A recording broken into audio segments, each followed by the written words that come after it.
Hi friends, welcome back to my channel. ಎಲ್ಲ ಹೇಗಿದ್ದೀರಾ? ನಾನು ಚೆನ್ನಾಗಿದ್ದೀನಿ. ತುಂಬ ದಿನ ಆದಮೇಲೆ ವಿಡಿಯೋ ಹಾಕ್ತಾಯಿದ್ದೀನಿ. ಇದು ನಮ್ಮ ಮನೆ ಹತ್ರ ಒಂದು ನಾಯಿ ಇದೆ. ಅದ್ರ ಮರಿಗಳು ಎಷ್ಟು ಕ್ಯೂಟಾಗಿದೆ ನೋಡಿ. ಅದರ ಅಮ್ಮನೇ ಪುಟ್ಟು ಮರಿ, ಅದಕ್ಕೇ 6 ಮರಿಗಳಿದೆ. ಇದು ನಿಮಗೆಲ್ಲ ಗೊತ್ತಿರುತ್ತೆ, ಕಾಸರಗೋಡು ಮಸಾಲ ಚಕ್ಲಿ ಅಂತ. ನಾವು ಸಹ ಟ್ರೈ ಮಾಡಿದ್ವಿ, ಚೆನ್ನಾಗಿತ್ತು. ಆದರೆ ತುಂಬ ಸ್ಪೈಸಿ ಆಗಿತ್ತು. ಮಸಾಲೆ ಹಾಕಿ ರುಬ್ಬೋದೆಲ್ಲ ನಾನು ವಿಡಿಯೋ ಮಾಡ್ಕೊಂಡಿರಲಿಲ್ಲ. ಅದಾದಮೇಲೆ ನೆಕ್ಸ್ಟ್ ಡೇ ನಾನು ಶಾವಿಗೆ ಮಾಡೋಣ, ಅವತ್ತು ಶಾವಿಗೆ ಅಂದ್ಬಿಟ್ಟು ಅದನ್ನು ರೆಡಿ ಮಾಡಿದ್ದೆ. ಇದು ಫಸ್ಟ್ ಟೈಮ್ ಮಾಡಿದ್ದು. ಅಕ್ಕಿನ ನೆನೆಹಾಕಬೇಕು ಒಂದಿನ. ಅದಾದಮೇಲೆ ಅದನ್ನು ರುಬ್ಬಿಟ್ಟು ಅದು ಅಕ್ಕಿ ಹಿಟ್ಟು ಕುದಿಸಿ ಅದು ಗಟ್ಟಿಗೆ ಆದಮೇಲೆ ನೋಡಿ, ಈ ಥರ ಗಟ್ಟಿಗಾಗುತ್ತೆ ಕುದಿಸಿದ್ಮೇಲೆ. ಅದನ್ನು ಉಂಡೆ ಥರ ಕಟ್ಬಿಟ್ಟು ಇಡ್ಲಿ ಮಾಡೋ ತಪ್ಪಲೆ ಅಂದರೆ ಇಡ್ಲಿ ಮಾಡೋ ಪಾತ್ರೆಯಲ್ಲಿ ಹಬೆ ಮನೆಯಲ್ಲಿ ಇಡ್ಲಿ ಥರ ಬೇಯಿಸಬೇಕು. ಗೊತ್ತಾಗುತ್ತೆ ನಿಮಗೆ, ಒಂದು 15 ಮಿನಿಟ್ಸ್ 20 ಮಿನಿಟ್ಸ್ ಬೇಕು ಅದು ಬೇಯೋದಕ್ಕೆ. ಅದು ನಾನು ಈ ವೀಕು ಲಾಸ್ಟ್ ಸಾಟರ್ಡೆ ಅಂದರೆ ಶನಿವಾರ ಅಂದರೆ 20ನೇ ತಾರೀಕು ಮಾಡಿದ್ದೆ. ಚೆನ್ನಾಗಿತ್ತು. First time. ಯಾವಾಗೂ ನಮ್ಮಮ್ಮ ಮಾಡ್ತಾಯಿದ್ರು, ತಿಂತಾಯಿದ್ದೆ.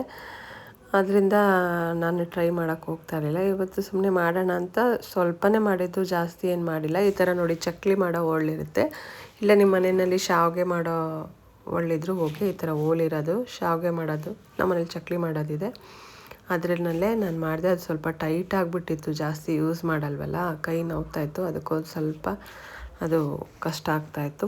ಫಸ್ಟ್ ಮಾಡಿದೆ. ಆಮೇಲೆ ಸ್ವಲ್ಪ ಅದು ಹಿಟ್ಟು ಗಟ್ಟಿ ಆಗಿಬಿಟ್ಟಿದ್ರಿಂದ ಸ್ವಲ್ಪ ಜಾಸ್ತಿ ಪ್ರೆಸ್ ಮಾಡಬೇಕಾಗಿತ್ತು. ಅದು ಬಿಸಿ ಇರಬೇಕಾದ್ರೇ ನಾನು ಮಾಡಲಿಲ್ಲ. ನಾನು ಆಮೇಲೆ ಮಾಡೋಣ ಅಂತ ಸ್ವಲ್ಪ ಅದು ಬಿಟ್ಟು ಮಾಡಿದ್ನಲ್ಲ, ಅದು ನಾವು ರುಬ್ಬಿರೋದನ್ನು ನಾವು ಈ ಥರ ಗಟ್ಟಿಯಾಗಿ ಉಂಡೆ ಮಾಡಿರ್ತೀವಲ್ಲ, ಅದು ಸ್ವಲ್ಪ ಟೈಟಾಗಿ ಎಳ್ದಂಗೆ ಆಗಿಬಿಡುತ್ತೆ. ಟೇಸ್ಟ್ ಚೆನ್ನಾಗಿತ್ತು.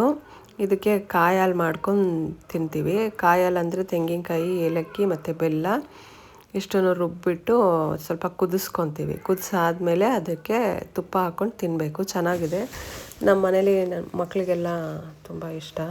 ನಾನು ಮನೆಯಲ್ಲಿ ಯಾವಾಗೂ ಮಾಡಿಲ್ಲ, ನಮ್ಮಮ್ಮ ಮನೇಲಿ ಅಷ್ಟೇ ಮಾಡ್ತಾಯಿದ್ದಿದ್ದು. ಮತ್ತು ಹಂಗೆ ಒಂದು ರೌಂಡ್ ಸುಮ್ಮನೆ ಮನೆ ಹತ್ರ ಹೋಗೋಣ ಅಂದ್ಬಿಟ್ಟು ಹೋಗಿದ್ದೆ. ಇನ್ನೂ ಕೆಲಸ ಮಾಡ್ತಾಯಿದ್ದಾರೆ, ಪ್ಲಾಸ್ಟ್ರಿಂಗ್ ಮಾಡ್ತಿದ್ದಾರೆ ಫುಲ್ ಬ್ಯಾಕ್ ಸೈಡು. ಅದರಿಂದ ಸ್ವಲ್ಪ ಲೇಟ್ ಆಗ್ತಾಯಿದೆ ಕೆಲಸ. ಅದಾದಮೇಲೆ ನೈಟು ಶನಿವಾರ ಏನು ಮಾಡೋದು ಅಂತ ಯೋಚನೆ ಮಾಡ್ತಾಯಿದ್ವಿ ಊಟಕ್ಕೆ. ಅದಕ್ಕೆ ನಮ್ಮ ಮನೆಯಲ್ಲಿ ಮಕ್ಕಳು ಪಾಸ್ತಾ ಮಾಡಮ್ಮ ಅಂದರು. ಅದಕ್ಕೋಸ್ಕರ ಮಾಡೋಣ ಅಂತ ರೆಡಿ ಮಾಡ್ತಾಯಿದ್ದೆ. ನಾನು ಯಾವಾಗೂ ಮಾಡಿಲ್ಲ, ಯಾವಾಗೂ ಧೃತಿ ಮಾಡಿ ಕೊಡ್ತಾಯಿದ್ಲು, ನಾನು ಟೇಸ್ಟ್ ಮಾಡ್ತಾಯಿದ್ದೆ. ಈ ಸಲ ನೀನೇ ಮಾಡು, ಹೆಂಗೆ ಮಾಡ್ತೀಯ ನೋಡೋಣ ಅಂದ್ಲು. ಅದಕ್ಕೆ ನಾನು ಚೀಸು ಮತ್ತು ಬಟರು, ಪಿಜ್ಜಾ ಮತ್ತು ಪಾಸ್ತಾ ಸಾಸ್ ಇತ್ತು, ಮತ್ತು ಮಯೋನೀಸ್ ಎಲ್ಲ ಇತ್ತಲ್ಲ, ಹಾಲು. ಅದನ್ನು ಅವಳು ಹೇಳಿದ್ಲು ಯಾವ್ಯಾವ ರೀತಿ ಹಾಕ್ಬೇಕು ಅದನ್ನು ನಾನು ಹಾಕಿ ಎಲ್ಲ ರೆಡಿ ಮಾಡಿ, ಮತ್ತು ಪಾಸ್ತಾನ ನಾನು ಬಾಯ್ಲ್ ಮಾಡಿ ಇಟ್ಕೊಂಡಿದ್ದೆ. ಟೇಸ್ಟ್ ಚೆನ್ನಾಗಿತ್ತು. ಅಂದರೆ ಅದು ನಮಗೆ ಇಷ್ಟ ಆಗಲ್ಲ, ಮಕ್ಕಳಿಗೆ ಅಷ್ಟೇ ಚೆಂದ. ಯಾಕೆಂದರೆ ಅದು ಚೀಸು ಮತ್ತು ಸ್ವೀಟ್ ಥರ ಇರುತ್ತೆ, ಹಾಲೆಲ್ಲ ಹಾಕಿರ್ತೀವಲ್ಲ, ಅದು ಸ್ವಲ್ಪ ಲೈಟಾಗಿ ತಿನ್ಬೋದು ಅಷ್ಟೇ. ನನಗೇನು ಇಷ್ಟ ಆಗಲ್ಲ ಪಾಸ್ತಾ ನ್ಯೂಡಲ್ಸ್ ಎಲ್ಲ. ಏನಂದರೆ ಸುಮ್ಮನೆ ಟೇಸ್ಟ್ ನೋಡ್ತೀನಿ. ತುಂಬ ಚೆನ್ನಾಗಿತ್ತು. ಫಸ್ಟ್ ಟೈಮ್ ನಾನು ಮಾಡಿದ್ದು ಪಾಸ್ತಾ. ಯಾವಾಗೂ ಅವಳೇ ಮಾಡ್ತಾಯಿದ್ಲು. ಅವಳು ಚೆನ್ನಾಗಿ ಮಾಡ್ತಾಳೆ, ನಾನು ಚೆನ್ನಾಗಿ ಮಾಡಿದ್ದೆ.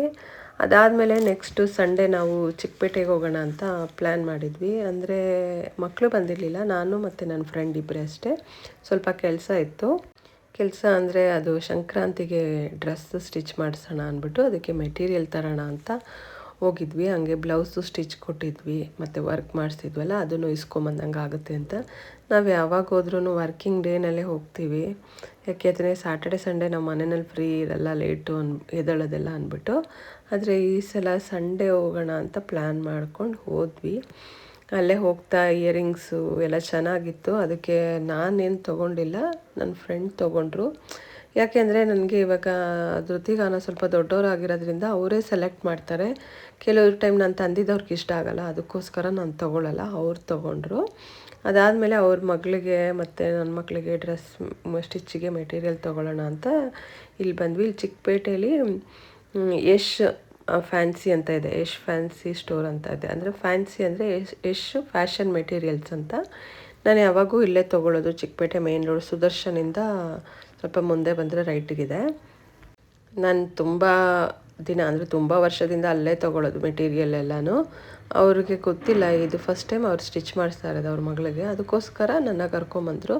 ನಾವು ಅದೆಲ್ಲ ತೊಗೊಂಡು ಮತ್ತು ಮೊಬೈಲ್ ಕವರೆಲ್ಲ ತೊಗೊಂಡು ಬರೋಣ ಅಂತ ಮತ್ತು ಮೊಬೈಲ್ ಕವರೆಲ್ಲ ತೊಗೊಂಡು ಬಂದ್ವಿ. ಮತ್ತು ಅವರು ಸ್ವಲ್ಪ ವೆಜಿಟೇಬಲ್ಸ್ ಅಂದರೆ ತರಕಾರಿ ಬಟಾಣಿ ಎಲ್ಲ ಬೇಕು ಅಂದರು. ಅದಕ್ಕೆ ಅವರು ಅದನ್ನು ಸಹ ತೊಗೊಂಡ್ರು. ಯಾಕೆಂದರೆ ಆಗಲ್ಲ, ನಾವು ಬಸ್ಸಲ್ಲಿ ಬರ್ತೀವಿ, ಅಲ್ಲಿಂದ HLಯಿಂದ ಆಟೋದಲ್ಲಿ ಬರೋದು. ಬಸ್ಸಲ್ಲಿ ವೆಯ್ಟ್ ಎತ್ಕೊಂಬರೋಕ್ಕಾಗಲ್ಲ ಅಂದ್ಬಿಟ್ಟು ನಾನು ತೊಗೊಂಡಿಲ್ಲ, ಅವರು ಅಷ್ಟೇ ತೊಗೊಂಡ್ರು. ಅದಾದಮೇಲೆ ಬಸ್ ಸ್ಟ್ಯಾಂಡಿಗೆ ಬಂದ್ವಿ. ನಮ್ಮ ರೂಟು ಬಸವನಗರಕ್ಕೆ ಬಸ್ ಇದೆಯಾ ಅಂತ ನೋಡಿದ್ವಿ, ಆದರೆ ಸಿಕ್ಕಿಲ್ಲ. ಅದಾದಮೇಲೆ ಮಾರತಳ್ಳಿ ಬಸ್ ಸಿಕ್ತು. ಆ ಬಸ್ನಲ್ಲಿ ನಾವು ಬಂದ್ವಿ. ಸಂಡೇ ಆಗಿದ್ದರಿಂದ ಅಷ್ಟೇನು ಟ್ರಾಫಿಕ್ ಇರಲಿಲ್ಲ. ಅದಾದಮೇಲೆ ಮತ್ತೆ ಈವ್ನಿಂಗು ಆಚೆ ಬಂದ್ವಿ. ವಿಜ್ಞಾನ ನಗರದಲ್ಲಿ ಇಲ್ಲೊಂದು ಶಾಪ್ ಇದೆ, ಚಿಕ್ಕದಾಗಿ ಶಾಪ್ ಇದೆ ನೋಡಿ. ಅಲ್ಲಿ ವಾಚ್ ಥರ ರಿಂಗ್ ಇದೆ. ನಾನು ವಾಚ್ ಅಂತಲೇ ಫಸ್ಟ್ ಅಂದ್ಕೊಂಡೆ, ಆಮೇಲೆ ಧೃತಿ ಅದು ಹಾಕ್ಕೊಂಡು ನೋಡಿದ್ರೆ ಅದು ರಿಂಗು. ಅಲ್ಲಿ ಸ್ವಲ್ಪ ಪರ್ಚೇಸ್ ಮಾಡಿದ್ವಿ, ರಬ್ಬರ್ ನಾವು ಈ ಶಾಪಲ್ಲಿ ಕ್ಲಿಪ್ಸು ಅದು ಮತ್ತೇನೇನೋ ಶಾಪಿಂಗ್ ಮಾಡಿದ್ವಿ. ಅದಾದಮೇಲೆ ಮೊಬೈಲ್ ಕವರ್ ತೊಗೊಳ್ಳೋಣ ಅಂತ ಬಂದ್ವಿ. ಅದು S25 ಅಲ್ಟ್ರಾ ಅಂತೆ. ಬೇರೆ ಚಿಕ್ಕಪೇಟೆಲೆಲ್ಲ ಎಲ್ಲೂ ಸಿಕ್ಕಿಲ್ಲ, ಅದಕ್ಕೆ ಇಲ್ಲೇ ತೊಗೊಳ್ಳೋಣ ಅಂತ ಬಂದ್ವಿ. ತೊಗೊಂಡು ನಮ್ಮ ಮನೆಗೆ ಹೋಗೋಷ್ಟೊಳಗೆ 8 o'clock ಆಯಿತು. ಈ ವಿಡಿಯೋ ಇಷ್ಟ ಆಗಿದ್ರೆ ಲೈಕ್ ಮಾಡಿ, ಶೇರ್ ಮಾಡಿ, ಸಬ್ಸ್ಕ್ರೈಬ್ ಮಾಡ್ಕೊಳ್ಳಿ. Thank you.